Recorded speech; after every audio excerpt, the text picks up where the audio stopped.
You're tuned into Box Story, and I am Rack Noble, your host.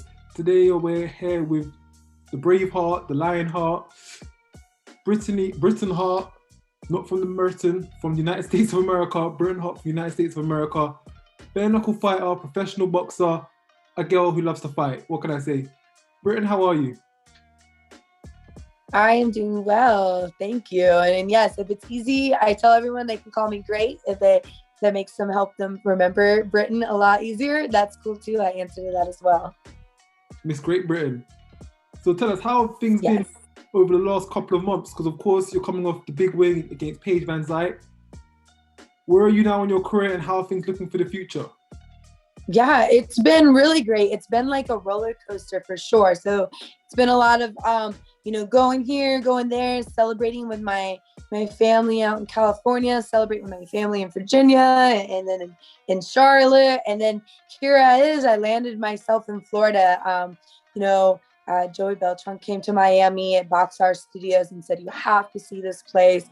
So after going to Puerto Rico, which was also amazing, I came to Florida and Miami and absolutely fell in love with it here. So then it was like, hey, you're fighting May. So it was kind of just like go, go, go in preparation to fight in May. And then it was like, well, you're going to fight in June. And now it's July 23rd, which they came out with the opponent. And before, it was kind of like, well, who's next, Britain? Like everyone was asking, who's next? And, a big talk of the town was Jenny Savage, who came in the ring with me during my speech. And, there was an incident there and she got kicked out. But anyways, it's kind of been going back and forth on that. So now that we both agreed and we both have, want to settle in the ring, and it's on July 23rd. So now I'm just going straight into preparation for that.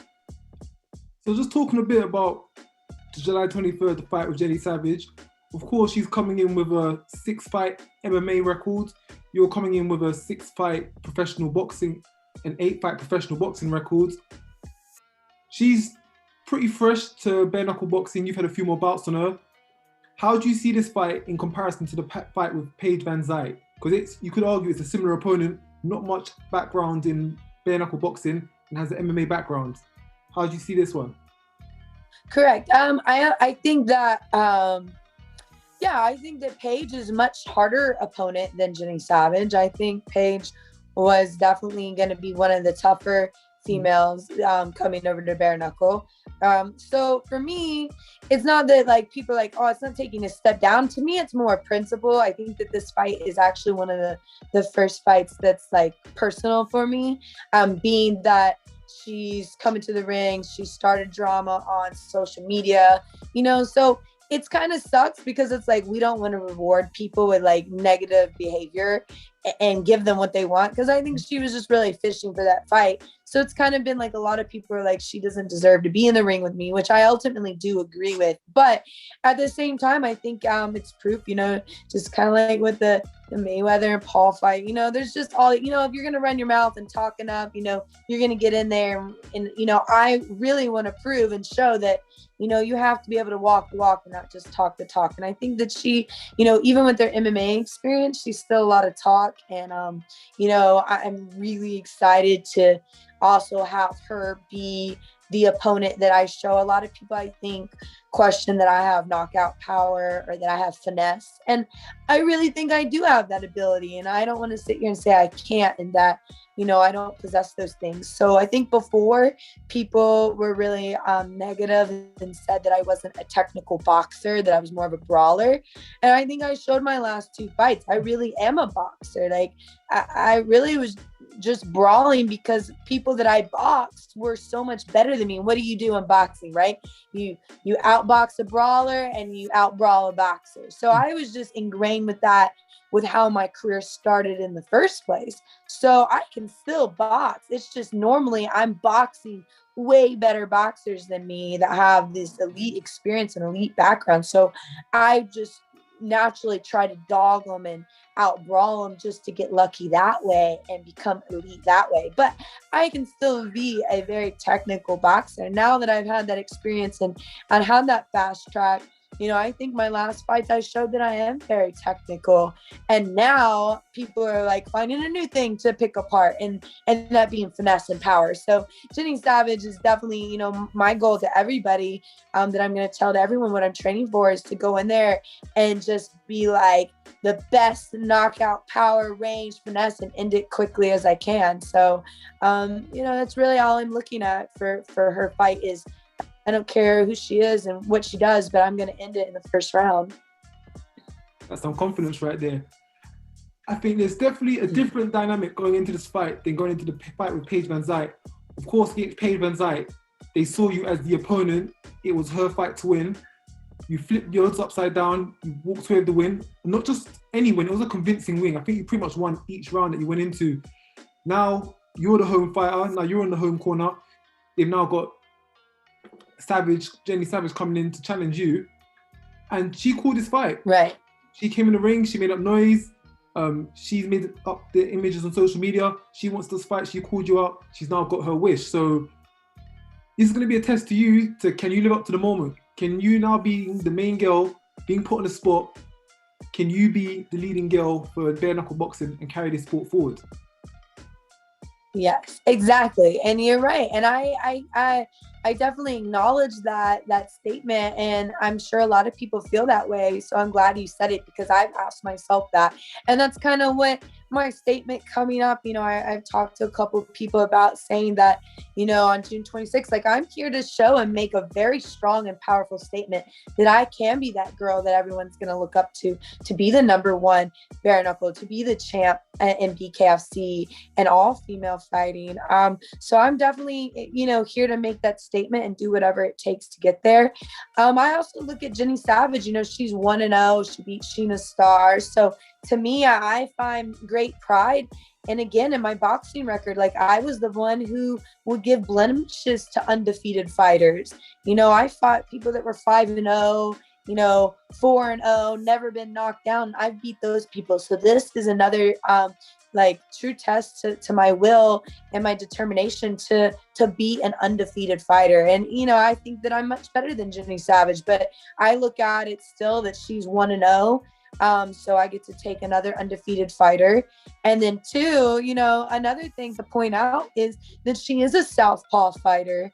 And I've never really faced a true southpaw fighter in a fight before. So it is a challenge that I'm definitely looking forward to, as far as, taking an undefeated person and then also beating my first southpaw.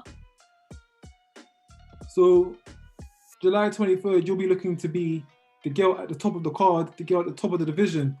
And not just over Jenny Savage, because of course you're also going to have the Paige VanZant versus Rachel Ostovich fight, which is an interesting fight. It's a rematch from their MMA clash. But absolutely, I wouldn't say that fight's the top of the card. You're the leading girl of the division. You versus Jenny Savage should be the top fight of the card, but I do have a feeling that, for other reasons, may overtake your fight as the main event. If you can put on a show, if you can put out a statement on the 23rd of July, I feel that puts you to the very top of the division amongst the whole girls, all 4 of you in the division. Absolutely. And I think that will be part of my, I have to think of it and make sure that I have a really good post-fight speech. Again, I don't think anything will cap how powerful and crazy my last post-fight speech was. But I think it will go into, kind of touch on that I should be the top girl, and that I've done everything they asked. And really, in the fight world, it's politics. Who do we look at to put on the main card? Who's going to feature? Who's going to be above who? Is it the females that are the best, or the female that is the best? Or is it going to be, the Instagram models that have, more followers? Are we going to be based on that? Are we going to be based on what we look like? Or are we going to be based on our actual skill and dedication in the ring? And I think that will be, we can either fall to politics, or, maybe, hopefully, our, the president and the CEO and the people will stand behind, hey, we want people to be recognized for being real fighters, and not people that just have a lot of followers and make a lot of noise. The fight game politics, of course, you fight your fights, you fight your battles inside the ring, but outside the ring, the cage, the octagon, whatever you want to call it, there's probably more disputes and controversies and fights that you've got to fight outside of the ring. And being the main event on 23rd of July, that's a whole other fight in itself. Do they take the best leading girl in the division, or do they take the most popular girls for other reasons to be the top of the card, which for a promoter must be a very, very hard decision to make? Do they stay true to their product, or do they go for the mass following and the fan base? What do they go for at this point? Exactly. And it will be very interesting to see. I have a feeling on what they're going to do, but hey, you know, I've been surprised, and I always leave, you know, room for hope out there. And I always wish that, you know, right is right and wrong is wrong, but we'll see. We'll definitely see what their choice is. I don't think they've announced it really quite yet, what the top of the card is going to look like, but it will definitely be interesting to see what move they make. So just moving over from bare knuckle fighting to where it all began originally, boxing. You made your debut in 2016, correct? Correct. So of course you started boxing not too long prior to that. The first fight was in 2016. You pretty much learned on the job, you learned on the road. You took fights as the away girl, you took fights against experienced fighters, but each step along the way you developed, you improved, you got better, you got better, you got better. And it got you to a point where you are now, you could say you're becoming the complete fighter. Since boxing was the original where it all started, do you still see yourself now coming back to boxing, seeing that you've now created a name and attraction to yourself, and you've got a bit of a brand going on? I think that was always kind of the game plan for me. I think when I first started boxing, I really think boxing really saved me from a lot of bad things in life, and it gave me an outlet. It kind of gave me a why, like everything bad happens for a reason, and I found that out in boxing. And if I didn't do boxing, I never would have found bare knuckle. But I always found it very hard and challenging that I would never have money behind me. I would never have the years experience that these other girls, because these other girls were boxing since they were like 8, their dad was in it, their, you know, their mom, their whole family, their uncle, whatever, you know, it was usually a family thing. Their gym is right there. They have awesome manager. They're either a model and have a huge following behind them. So for me, I always kind of lived under Evander Holyfield's quote, you know, to be a champion, you have to beat a champion. And so I kind of took high level fights and high level risks. And although if I might have fell short, if not, I mean, there's some things I think I 100% won that I just got robbed because I was the away girl, I was the journeyman. And I think they were all really shocked to see this, you know. They would, you know, it would be like, who's this little white girl coming in with a lot of energy, who's smiling and knows, you know, probably shit about boxing, but little do they know, like, my past and how I've grown up in my road. But I just come in because that's me being positive and doing what I love. And then I come in there and I put on this hell of a fight, and they're like, who are you? And then those doors open. So, you know, believe it or not, my Atlantic City fight that I took, I lost. And that was one of the best things that could have ever happened to me in the terms of, I mean, if I won, it would have been really cool too. But I had so many people reach out to me that were like, who are you? And you need to get a better team behind you because you really have potential and you have these possibilities that you need to just unlock that are within yourself. And I believed them. And because they believed in me, I followed it 100%. You know, I slept out of my car. I you know, I bought my house when I was really young. I actually rented it out so I could make money and not have to work. That way I could be competitive like these other girls that all they do is train. So I did you know, I was like, I need to look at what they're doing and do the same thing. So, you know, I found ways to, you know, make it and get that experience. And although those years were really hard and tough, they really made me who I am now, being able to deal with that and, you know, sleep, in my car or sleep in like really crazy places and like basically be homeless for a while and asked to sleep on people's couches just so I could go to the gym and train and learn from the best. From following up your story, it definitely sounds, or it definitely was the case, you gave up a lot. Gas station ravioli for a quarter, sleeping in cars, commuting around just to get training in. Definitely going through the struggles to make sure you can get the most out of boxing. At one point you was working for the NFL, you was working for NASCAR, but you decided at that point, you know what, this isn't what I want. I'm gonna go all in, I'm gonna invest all of my time into my training, and I'm gonna make it happen. At what point did you feel to yourself that this was the right decision to make? Because I don't think many people know this about you. You have a degree, a 4.0 masters in sports management, but yet you decided to go down the path of professional combat sport. Where did this all come from? Well, right. I love my degree. That's why I got a 4.0. Someone always taught me if you want to do something, you're going to work for the rest of your life. You have no choice. I moved out of my house when I was really young. So I was paying rent, electric, and everything before I graduated high school. So I knew that I was going to be on my own and I had to find something to make money. And everyone said to do something that you really love. So I always grew up playing soccer and basketball. So sports management was just something that fit that I was already passionate about. So I went to school. It was super easy for me, and the fact that I was doing something I love. And right when I graduated with my master's, I actually got a DUI. I was already with like Charlotte Motor Speedway and then the Panthers, so it kind of like piggybacked in. But when I got the DUI, me looking for any other type of job was kind of like they wouldn't hire me. There was issues with that. So I just, at that point, I really didn't know what to do. I would have these interviews and try to get it, and it wouldn't work out. And so, and then working with the Panthers was just part-time. It was kind of trying to get down there and I ended up having my daughter, and that kind of made things a little bit complicated. So from that point, I ended up, with nowhere to go. So I turned to a boxing gym.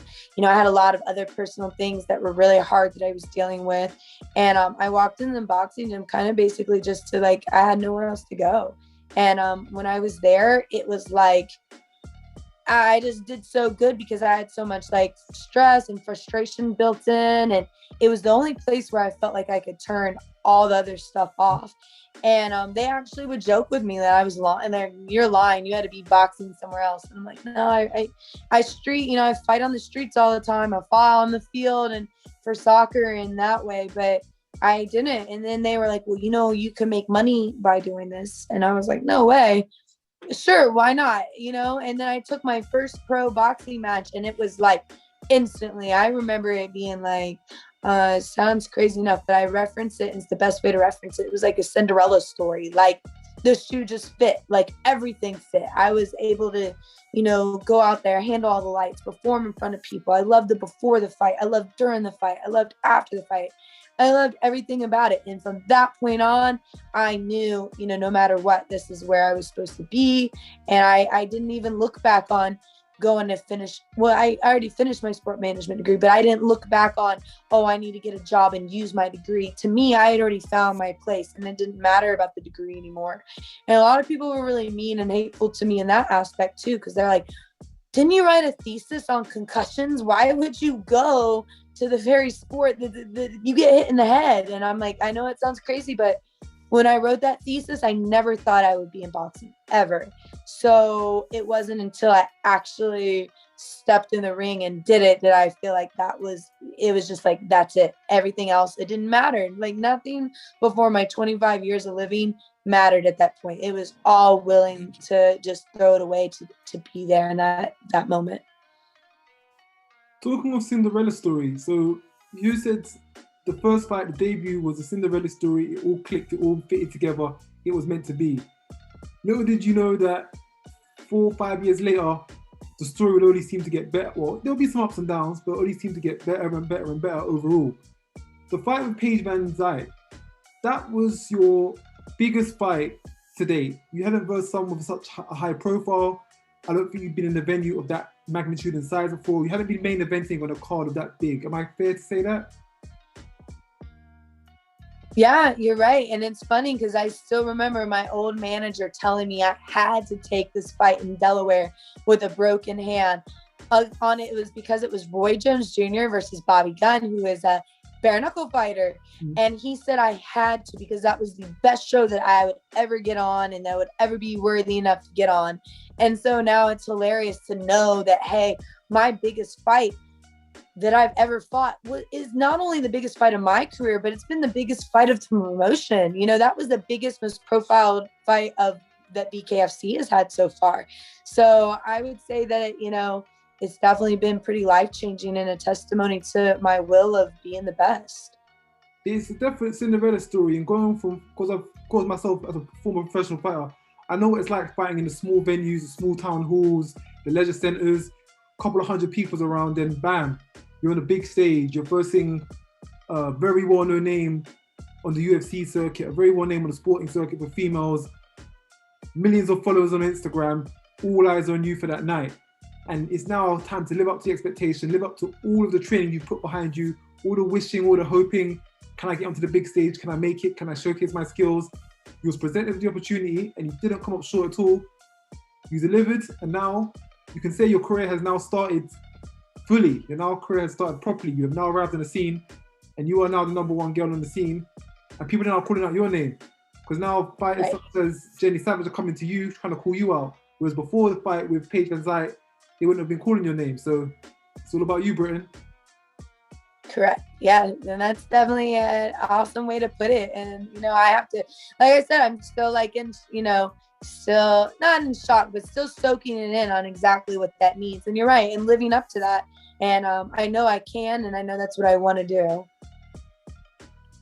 So, of course, in bare knuckle fighting, they haven't established a champion just yet, but I can only imagine you get past Jenny Savage on the 23rd, your next fight would be for a title, possibly a rematch with Bec Rawlings. Yeah, I think that's I think that's definitely the talk. I think it's just a matter of Bec Rawlings coming back. So if I'm not mistaken, I'm not 100%, but I'm like 99% that when Bec Rawlings left and went to Bellator, she vacated the belt. So part of the stipulation was if she came back to BKFC, she would get the first and immediate title shot to get it back. So no matter who has it or where it's at, the first fight she has coming back is for it. And I remember that being printed out in an article somewhere and being being a statement and stipulation. So to me, I wish she would come back, because if she does come back, they'll put the damn title up, because the title's been vacant for a while. And it's just, it's just sitting there. And I feel like there's a bunch of females in BKFC that really want it and really want to fight and, put their heart out for it. And, if Bec comes back, I know that they'll immediately do that. And who would they put against her? I think it would have to be me. I think that's the fight everyone would want to see. Mm-hmm. I know they talk about Misfit and Christine, fighting her, and Christine's maybe number one. But for me, she's really not, because she fought Helen and lost it to Helen, and then Helen vacated it. So really, if the last person to have it vacated it and gave it up, I just really think that gives up all champ status. And who has fought last, in boxing, it's who has done something for you lately, and who's been up there and been working for it now, and not, kind of staying back in the shadows or whatnot. So I feel like it would be me and Bec coming up. I know that they talk about Paige rematching, or if Rachel wins, what about me fighting Rachel for the belt? I mean, really, to me, it doesn't matter. I just know that I want the belt more than anything. And whoever they want to give it to, I'm ready to fight my heart out for it. So let's look. Okay, saying past this Jenny Savage fight, you get the title shot, you pick up the Bare Knuckle Female Fighting Championship. What's next on Britain Hart's hit list? What's next to do on the list? Because you've now got onto the scene, you're now a name, you're now established, you're now at the top of the cards, you've won the BFKA title. What's next? That is good. That is a good question. I think for me, just getting the title is so important. I really just want to get the title, but I mean, I think that I have heard other people talk about it, that you're not really a champ until you defended your belt. So I think that defending it one time would be amazing, and to do that way I'm just arguably the best in BKFC, and that one, I was able to win the belt and then actually defend it. So those are definitely goals that go into it. But I love fighting. I definitely want to go back to boxing now that I have proven that I am somebody. That's what I've been trying to do this whole time.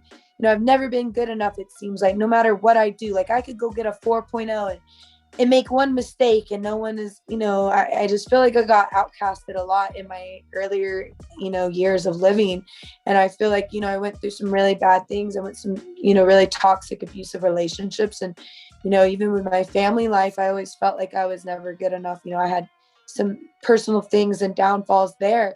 So in boxing, I was just hoping that they would look at me as an equal, like I'm the same person. Like when we're in the ring, it doesn't matter who has money. It doesn't matter where you grew up. It doesn't matter where you're from or what you look like. Like we're here to fight. But, I kind of, my heart was a little bit broken in there because that's not always the case, even in boxing, but you have a fighting chance to prove and not leave it in the judge's hands to make those calls for you. So I just kind of look at it as that standpoint. But now that I've gone out and found a creative way to go back to boxing and be like, hey, look at me. I am somebody. Like, it doesn't matter that, I might, not be a model and have huge double D's, or I might not have money or live in Las Vegas, but I'm a real fighter. And I went out and did what it takes to show that I'm here because I know how to fight and that I can fight.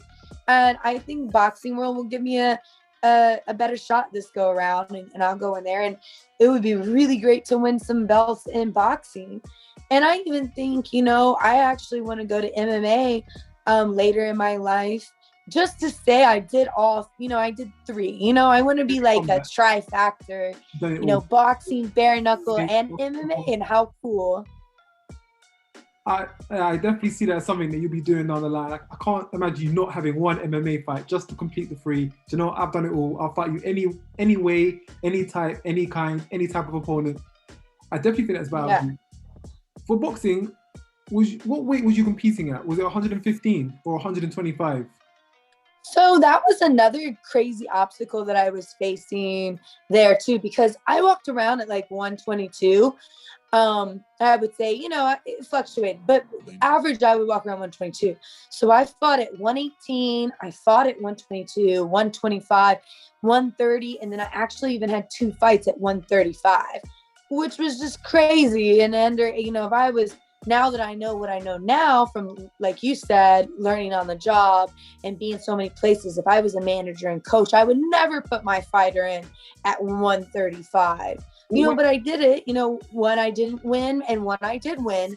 So I was just making a point earlier to someone that, I've fought in 3 different weight classes, and I've lost, but I've also won in each weight class. So I've won in the, the 118, 122 weight class, the 122 to 125 or 126 weight class. And then I've won in the 130 to 135 weight class. So, I've definitely taken some high risk in what I'm able to do. And regardless of being smaller, and then same thing with bare knuckle. Bare knuckle has only 1 weight class for women, and it's 125. So for me, it's like, what do I do? I've tried to put on muscle and try to gain weight to make it to be more competitive at 125. And I mean, I guess that's what I'm at now. And I've said it moving forward in my career and learning what I have so far is that I'll never take a fight. But I said it 2 years ago. I said, I'll never take a fight over 125. No way. But then sure enough, they offered me this fight at 130 against this undefeated girl in New Hampshire. And I was like, oh, don't do it. Don't do it. And everyone told me don't do it. And I was like, I can't do it. And I need to do it like as a redemption that I could beat 130. So anyways, I took the fight and I knocked the girl out in the first round. And it was, it was amazing. It was a 6-round fight and it was a rematch. It was a draw before, but I took it again at 130 and that was my only exception. Was that with Kim Wabik? Yep. Mm-hmm. It sure was. He was 4-0-2 at the time, undefeated in 6 fights, and you got the job done. And I wasn't even at your weight. So if you was to go back to boxing, you would be at 125. You'd be at featherweight. That would be your comfortable weight. Yeah, no more than that. I think I could do 116. Actually, I know I could do 116. I could drop to 116. I could do 122, but I wouldn't fight above featherweight. Yeah. in lab. But I've said it before, so you never know. But that's what I think I could do 116. Actually, I know I could do 116. I could drop to 116. I could do 122, but I wouldn't fight above featherweight. Yeah. In lab. But I've said it before, so you never know. But you're right. That's what I'm comfortable at.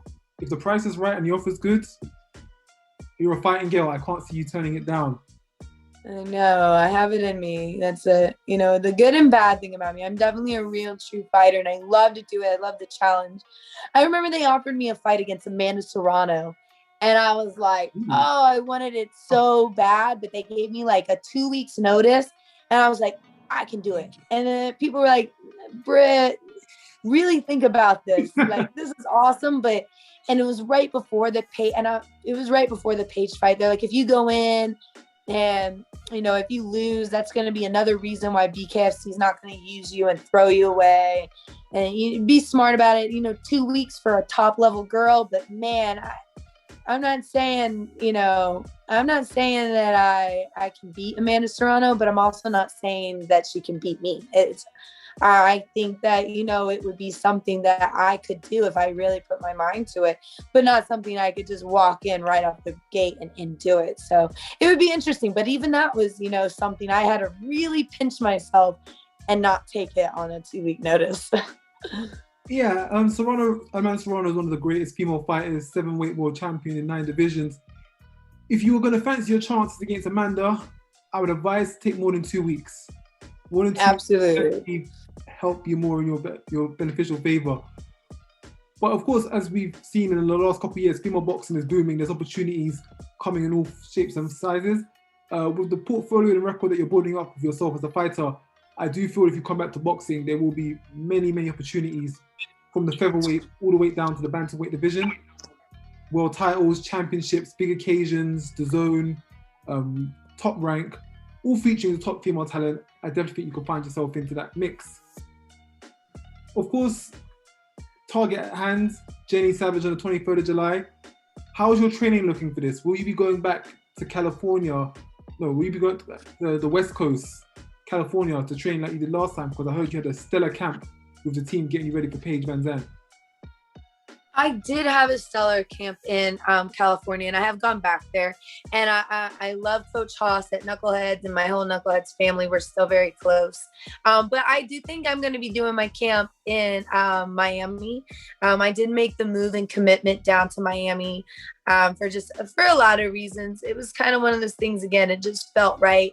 I felt like California was home, and I had a huge plan in California. But, coming out here, I met Joey, and Joey fell in love with Miami, and he said to check it out. And I saw exactly what he was talking about, and being a part of his fight camp was amazing, and seeing how they worked. And it was really kind of just like thinking on a business side too, like out in California, Bare Knuckle isn't very popular right now.